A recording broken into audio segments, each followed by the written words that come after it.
served 4 years in the United States Army and satellite communications operator and as a maintainer, and is a recent Posse Veterans School recipient.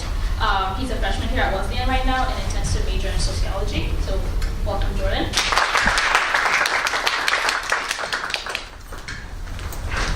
Kumusta sa lahat? Ako si Jordon Agricula. Hello everyone, my name is Jordon Agricula, and that simple greeting was my extent of Tagalog. And I'm pretty sure I didn't even pronounce it correctly. And if you didn't notice, I pronounced my last name a little different between each greeting, first in Tagalog and the second in English, to represent how my last name, my family's last name, was changed from Agricula to Agricula when my family moved from the Philippines to the United States. Unfortunately, my fellow panelist wasn't able to make it due to a conflict at the last-minute seminar. So bear with me as I have to adjust my presentation. Today, unlike everyone else, I will be discussing the effect of the absence of language and how that affected my journey and my identity, the formation of my identity.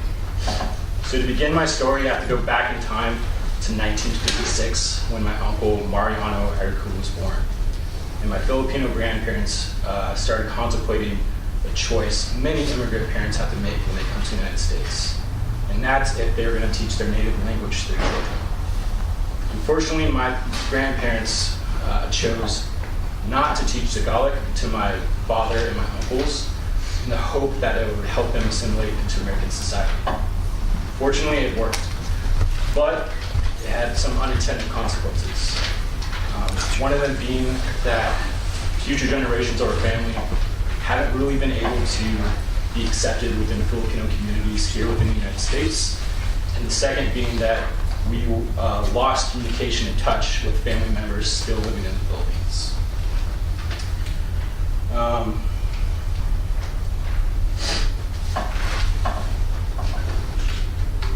Up until I was 14, I never had an issue with saying, yes, I'm Filipino.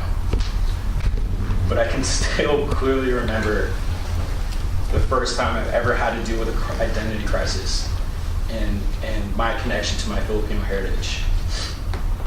It was the first time I was finally invited to a Filipino party. I was stoked. It was the first time in my life that I was finally surrounded by people with similar backgrounds. I understood the customs, I understood what to expect, and most importantly, I understood the food. But it quickly fell apart. I started being questioned if I was actually Filipino by those that were there because of my height and my inability to speak Tagalog. I felt crushed and alienated, and I can remember sneaking back into a corner, not wanting to talk to anybody in fear that I would be ousted as not being Filipino. This rejection caused me to reject my Filipino heritage and ancestry, and forced me to embrace my American and European background. And I dove into American history and my mother's side of the family's place within it, finding out our roles within the Civil War, within the Revolutionary War, with the initial immigrants from England to America. And it took me a long time to get over this, about 10 years to be exact. And it took a course here at Wesleyan that finally probed me to dive into my family's past and to reconnect with my Filipino culture. I decided to tell a brief version of my story because I participated in the Posse Plus retreat that happened about a month ago. And during that retreat, I was able to connect with fellow Wesleyan students who had similar experiences and backgrounds of growing up in a family that decided not to teach them or their parents how to speak their native language, and how that disconnect or absence of language provided a void within themselves and their connection to their culture.